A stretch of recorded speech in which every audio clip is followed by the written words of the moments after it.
ฟังเพลงนี้ก่อนแล้วเอาไปสอนกันต่อไปยังหนุ่มน้อยจงศึกษาเพียรจงอดสาภาคเพียรเฮียนเอาไว้หลายมีพยาบ่แม่นใส่บาแบกไว้มีพยาบ่แม่นใส่บาแบกไว้จงฟังเอาไว้อย่าลืมนะหลานเอ่ยฟังขอเชิญท่านฟังนี้ก่อนเมื่อยนักก่อนจะพักผ่อนเมื่อยนักก่อนจะพักผ่อนโปรดฟังเพลงนี้ก่อนแล้วเอาไปสอนกันต่อไปเมื่อเรียนมาจงรักษาให้ดีอย่าสร้างความอับปีความบัดสีเอาไว้อนาคตบ้านเมืองที่อยู่กับใคร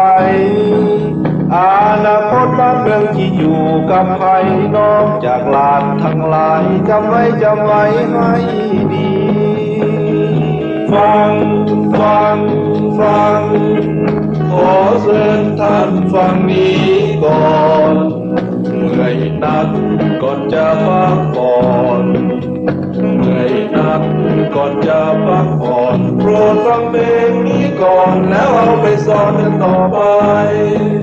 ผู้ใหญ่เฮาเจ้ากระทรวงศึกษาได้คนควายสองหาจะพัฒนาเรื่อยไปอยากจะเห็นสนในศาสตร์ทั้งหลายอยากจะเห็นสนในศาสตร์ทั้งหลายได้ศึกษาสมใจฟังไว้จำไว้อย่าลืมฟังขอเชิญท่านฟังนี้ก่อนเมื่อยนักก่อนจะพักผ่อนเมื่อยนักก่อนจะพักผ่อนโปรดฟังเพลงนี้ก่อนแล้วเอาไปสอนกันต่อไปเมื่อเรียนมาจงรักษาให้ดีอย่าสร้างความอับปีความบัดสีเอาไว้อนาคตบ้านเมืองที่อยู่กับใครอนาคตบ้านเมืองที่อยู่กับใครนอกจากหลานทั้งหลายจำไว้ให้ดีฟังขอเชิญท่านฟังนี้ก่อนเมื่อยนักก่อนจะพักผ่อนเมื่อยนักก่อนจะพักผ่อนโปรดฟังเพลงนี้ก่อนแล้วเอาไปสอนกันต่อไป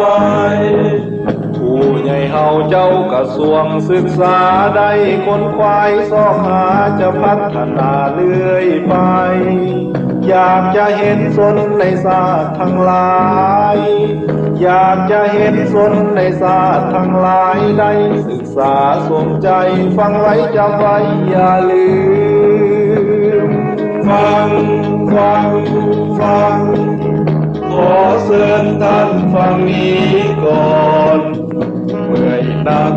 ก่อนจะพักผ่อนเมื่อยนักก่อนจะพักผ่อนโปรดฟังเพลงนี้ก่อนแล้วเอาไปสอนกันต่อไป